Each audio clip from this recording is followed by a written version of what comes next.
Pare de tomar decisões erradas e entenda como funciona nosso processo de decisões. Você já parou para pensar como funciona o nosso processo para a tomada de decisões? Por que tomamos boas ou más decisões? Por que repetimos as mesmas decisões equivocadas? Você sabe o que é ancoragem? Não? A boa notícia é que a ciência já consegue explicar como tomamos decisões. Isso pode nos auxiliar a tomar menos decisões erradas e acertar bem mais. Razão versus emoção. Conhecimento não é o único pilar da tomada de decisão. E o uso da razão sem emoção não garante boas escolhas. O autoconhecimento, a consciência de outros fatores que influenciam o processo, ter ciência das emoções que nos compõem, nossas memórias emocionais acumuladas com as experiências, tudo isso reflete na tomada de decisão. Razão e emoção devem andar juntas para que possamos fazer melhores avaliações e decisões. A ciência explica como tomamos decisões. Um ótimo artigo de David Dorenbaum, psiquiatra e psicanalista, traz informações relevantes de como a ciência explica a maneira que tomamos decisões. Um olhar científico sobre as complexas capacidades envolvidas que nos levam a optar por alguma coisa ou de mudar de rumo. Nesse momento de pandemia, embora o mundo pareça voltar à normalidade, ainda assim temos dúvidas. Nossos sentimentos se contradizem, desconfiamos de tudo. É como se estivéssemos em uma incessante montanha-russa na qual as emoções nos sacodem para cima e para baixo. A pandemia teve um impacto em nossas vidas em geral, e especialmente em nossa vida mental. O coronavírus gosta do sistema nervoso, tanto psicologicamente como em termos neurológicos. Observa de Los Angeles o português Antônio Damasio, professor de Psicologia, Filosofia e Neurologia da Universidade do Sul da Califórnia e diretor do Instituto do Cérebro e da Criatividade. Ele observa: a falta de preparação para lutar contra as consequências do vírus de maneira efetiva provoca um sentimento de humilhação. Nossos itinerários e rotinas foram rompidos, os marcos que haviam sido criados se dissolveram. O neurologista argumenta que os sentimentos são a pedra angular da nossa sobrevivência e acontecem quando o cérebro interpreta as emoções, que são sinais do corpo reagindo a estímulos externos, o que nos ajuda a tomar decisões. Ou seja, os sentimentos nos ajudam a tomar decisões. Damasio diz: o tema traz à luz a oposição entre o sentimento e a razão. Em seu livro mais recente, Sentir e Saber, que publicou logo antes da pandemia, retoma uma pergunta que tinha proposto em 1994, em O Erro de Descartes. Seríamos nós criaturas que pensam e também sentem, ou criaturas que, sentindo, podem pensar? Segundo ele, há uma profunda distinção, mas não oposição, entre o sentimento e a razão. Os sentimentos não são percepções convencionais do corpo, e sim híbridos. Estão enraigados tanto no corpo como no cérebro. Passamos pela vida sentindo ou raciocinando, ou ambos, conforme as circunstâncias exijam. Somos governados por dois tipos de inteligência, que dependem de dois sistemas cognitivos. A primeira, que foi amplamente estudada e apreciada durante muito tempo, baseia-se no raciocínio e na criatividade. Dependem da manipulação de padrões informativos explícitos. A segunda, a das emoções, é de competência não explícita. É a variedade de inteligência da qual a maioria dos organismos vivos na Terra dependeram, inclusive as bactérias, e continuam dependendo para sua sobrevivência, e que escapa ao escrutínio mental. Damasio ainda diz: na linguagem cotidiana, usamos os termos indistintamente, o que mostra como essas emoções estão estreitamente ligadas aos sentimentos. Para Damasio, as emoções são reações complexas no corpo diante de determinados estímulos. Quando temos medo de algo, nosso coração se acelera, a boca seca, a pele fica pálida e os músculos se contraem. Essa reação emocional se produz de forma automática e inconsciente.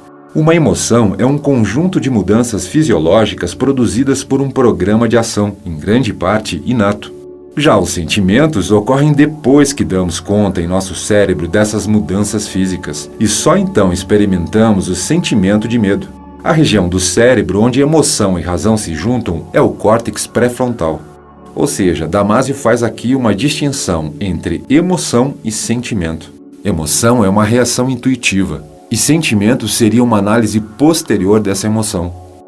Segundo Damasio, tendemos a priorizar nosso eu racional quando se trata de tomar decisões. Entretanto, as boas decisões são as que respondem às emoções geradas pelo nosso sistema interoceptivo. Em um mundo ambíguo, ele nos ajuda a compreender sentimentos complexos e cheios de nuances, que frequentemente estão em conflito com situações que a sociedade pinta como binárias.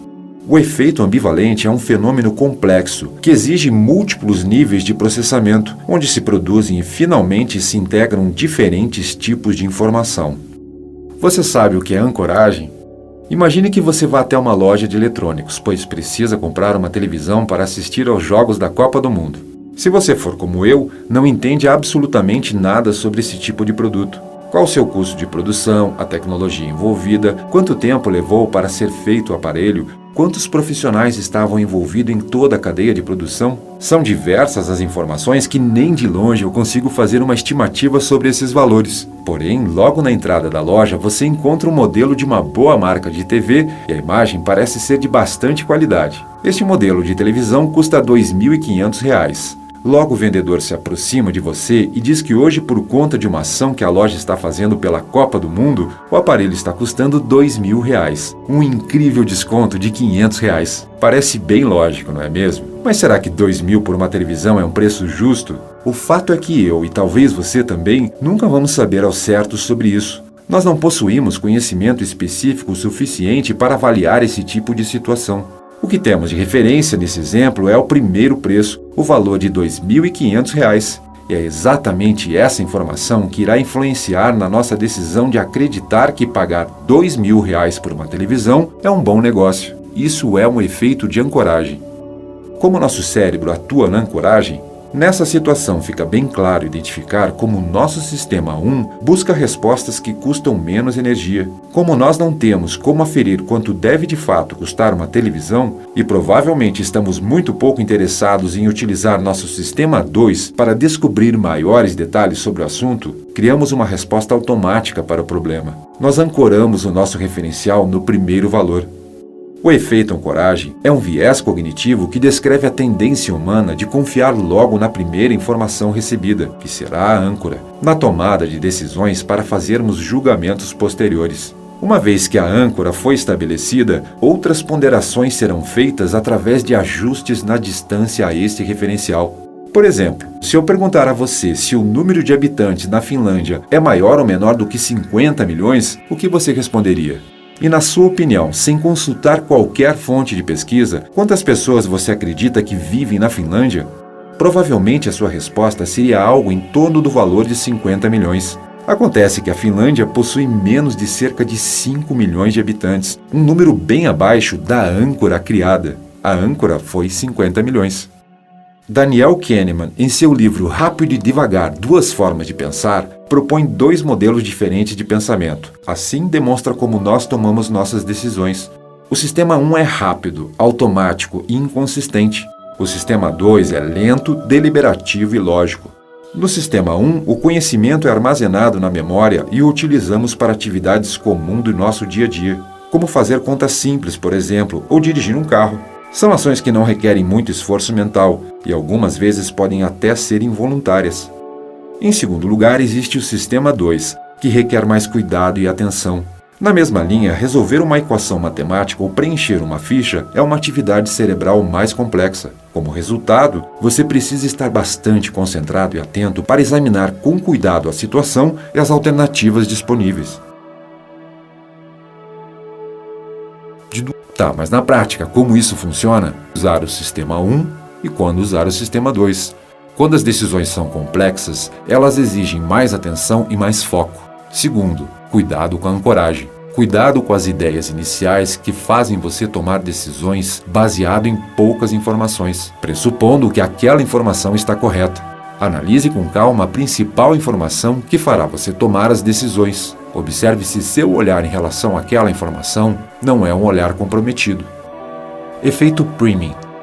O sistema 1 também está relacionado com a ideia de efeito Priming. O efeito Priming, pré-ativação, vem sendo estudado pela neuropsicologia e psicologia social há aproximadamente 50 anos, estando relacionado ao modo como um estímulo inicial pode afetar as respostas de um indivíduo a estímulos subsequentes, sem que exista consciência do mesmo sobre tal influência. Logo, entende-se que o efeito Premium ocorre quando o sujeito não possui consciência a respeito da influência que um estímulo causa em seus comportamentos, percepções ou julgamentos, independente da forma como foi exposto, seja conscientemente, supraliminar ou inconsciente, subliminar. Assistir um vídeo motivacional, por exemplo, pode nos despertar uma série de comportamentos positivos que alteram nossa percepção ou julgamento anterior. As grandes empresas usam, através do marketing, esse artifício o tempo todo para estimular uma percepção positiva a respeito de uma marca, produto ou serviço. Mas pense que isso pode ser feito de maneira contrária, estimulando uma percepção negativa, muito usado, por exemplo, no campo político.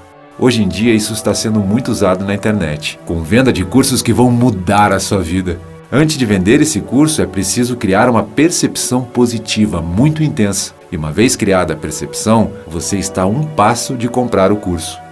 Mas vamos continuar falando sobre como tomamos as nossas decisões. Como você acha que tomamos decisões? Decidimos primeiro e pensamos depois? Um dos estudos mais interessantes sobre a forma de como tomamos decisões, de John Dylan Haynes, demonstrou que nós decidimos cerca de 7 segundos antes de sermos conscientes da nossa decisão, e aproximadamente 10 segundos antes de transformá-la em ação. Portanto, primeiro decidimos o que vamos fazer e logo essa informação chega em forma de pensamento à nossa mente. Isso é incrível, não é verdade? Para entender tudo o que isso ocasiona, devemos considerar que o cérebro pode mudar a si mesmo. Assim, quando acreditamos que estamos mudando algo em nós, por exemplo, parar de fumar ou praticar mais exercício físico, o cérebro começa a se reprogramar para tornar isso possível. O cérebro age como um todo, envolvendo tanto os mecanismos conscientes quanto os inconscientes. Assim, quando a forma da consciência é limitada, os impulsos do inconsciente se tornam mais fortes. Por exemplo, quando nós não podemos resistir à tentação de comer algo e estamos acima do peso normal, ou quando acreditamos que deveríamos praticar exercícios e não fazemos isso, a consciência não tem força para lutar contra os impulsos inconscientes que temos, sendo eles os que decidem em última instância. De forma concreta, é necessário trazer os impulsos inconscientes para a consciência. Dito de outra forma, é necessário tornar os impulsos inconscientes em conscientes. Ou seja, se eu quero realmente parar de fumar, preciso entender os mecanismos inconscientes e transformá-lo em mecanismos conscientes. O que você acha? A forma como tomamos decisões é racional ou emocional? Apesar da grande maioria de nós ser educada através do mecanismo racional e lógico, todos nós sabemos que as emoções têm um papel importante no dia a dia. Na verdade, elas têm um papel fundamental nos mecanismos inconscientes do cérebro e na maneira como tomamos decisões. Estima-se que 85% das nossas decisões sejam tomadas de maneira inconsciente e que somente 15% delas sejam decisões realmente conscientes. Para o neurologista Antônio Damasio, as decisões com bases em juízos morais evidenciam de forma bastante clara o papel da emoção dentro do contexto social. Frases populares como "o amor é cego" nos alertam a respeito do poder que as emoções têm sobre essas questões, mas só recentemente elas puderam ser consideradas elementos determinantes nos processos racionais. Diante da pergunta, o que é uma decisão acertada? A princípio, a resposta parece fácil. É aquela que nos traz o maior benefício. Mas essa questão nem sempre é tão evidente, já que somos capazes de avaliar uma decisão, apesar da sua racionalidade, como inadequada e incorreta. Também somos capazes de tomar decisões inadequadas pelo exagero das razões que as motivam. Não viajar pelo medo de voar seria uma delas. Definitivamente, nós empregamos um equilíbrio entre o racional e o emocional para decidir de maneira correta e nos desenvolver no dia a dia. Mas então, as decisões são inconscientes? Onde está a margem entre o pensamento consciente e o pensamento inconsciente quando tomamos uma decisão? Não sabemos com exatidão. A ciência está avançando nesse sentido. Mas os primeiros estudos que abordaram esse assunto, realizados com a ajuda das técnicas de neuroimagem, descobriram que antes de passar pela consciência, muitas decisões já foram tomadas por complexas redes cerebrais. Sem dúvida, este é outro dos processos misteriosos e interessantes que estão relacionados com a nossa mente. Além disso, para não se sobrecarregar, O cérebro realiza muito dos seus processos de maneira automática, incluindo também as decisões. Como se pode ver, decifrar a atividade cerebral que se esconde por trás de nossos estados emocionais nos aproxima de uma poderosa fonte de autoconhecimento para que possamos tomar as melhores decisões. A chave de tudo é o autoconhecimento. É conhecer suas emoções e seus sentimentos. Lembrando que sentimento é algo mais complexo, vem da percepção que temos do mundo ao nosso redor, da nossa realidade. Conheça algumas táticas para tomar decisões difíceis. Escolher bem nem sempre significa escolher devagar. Destaca a coaching de gerenciamento de tempo Elizabeth Grace Saunders. A especialista desenvolveu estratégias para ajudar qualquer um na hora de tomar decisões difíceis. Premissas importantes da estratégia para tomar decisões. Antes de qualquer coisa, é preciso se preparar para todo o trabalho de decidir. Para isso, Saunders recomenda 3 passos, que ela chama de pontos básicos. Marque um momento para decidir. Se o problema em tomar certa decisão é exatamente que você não tem tempo para pensar, pode ser um sinal de que você deva recalcular toda a sua dinâmica diária e ajustar a rotina. É contraintuitivo, mas tomar decisões mais rapidamente requer conscientemente dar-se o tempo para fazer isso. Tomar decisões difíceis ou não é uma tarefa e precisa de certa dedicação. Para as menores, você só precisa reservar 30 minutos ou 1 hora. No entanto, para as mais importantes, você deve ter que agendar algumas horas ao longo de 2 ou 3 semanas. De qualquer forma, adicione esses blocos de tempo ao seu calendário. Defina a decisão e o que ela engloba. Tenha clareza sobre a natureza da escolha que precisa fazer. Por exemplo, uma mudança de emprego não interfere apenas nas suas responsabilidades de trabalho, mas também seu deslocamento diário, seus salários, seus colegas de trabalho, sua família e assim por diante. Definir os principais fatores que influenciam e serão afetados por sua decisão ajuda você a perceber rapidamente se e por que escolheria tal alternativa. Pense no seu conjunto de valores pessoais. Respeite eles. Um bom exemplo: se você pretende juntar dinheiro investindo em ações na bolsa de valores, mas você é completamente contra o armamento, uma má decisão é investir em ações de empresas de armamento. Isso é obviamente contra os seus valores. Pense nas suas emoções. Pense nos processos de ancoragem. A informação principal é real? Um exemplo: se uma empresa busca contratar você e diz que ela é a melhor empresa para se trabalhar, essa informação já é uma ancoragem. Você precisa buscar informações que certifiquem essa informação. Há 6 vieses cognitivos que podem atrapalhar as tomadas de decisões. Pense nas suas opções. Em vez de limitar-se às opções de sim ou não, faça um brainstorm de todas as alternativas possíveis antes de tomar uma decisão. Você pode encontrar algumas que não eram fáceis de ver inicialmente. Na verdade, considere também se você realmente precisa tomar uma decisão. Em alguns casos, o melhor é simplesmente deixar passar uma escolha sem se comprometer de qualquer forma. Depois de estabelecer o básico para a tomada de decisões, escolha 1 ou 2 táticas para decidir mais rapidamente. Aqui apontamos 5 opções, cada uma adequada a diferentes situações e tipos de personalidade. Tática para tomar decisões difíceis. Voltar-se para seus valores. Ter valores claros pelos quais você guia sua vida pode facilitar na hora de tomar decisões difíceis. Por exemplo, talvez você saiba que há uma certa quantidade de tempo que deseja gastar com sua família, ou você estipulou para si mesmo que só aceitaria tal nível de dívida. Quando chega a hora de tomar uma decisão, você consegue reconhecer imediatamente se a escolha de um determinado caminho violaria um desses valores. Defina uma lista de prós e contras que sua decisão implica. Ter em mente quem você é e o que você quer alcançar. Converse com outras pessoas sobre o assunto. Aqui é um ponto importante. A perspectiva do outro pode ampliar a sua decisão, mas elas não podem influenciar a sua decisão. O seu olhar de mundo e as suas experiências emocionais são únicas. Então só preste atenção para não aceitar recomendações cegamente. Nem sempre uma escolha que faz sentido para uma pessoa será a melhor escolha para você. Por isso é importante avaliar se aquele conselho vale ou não para você.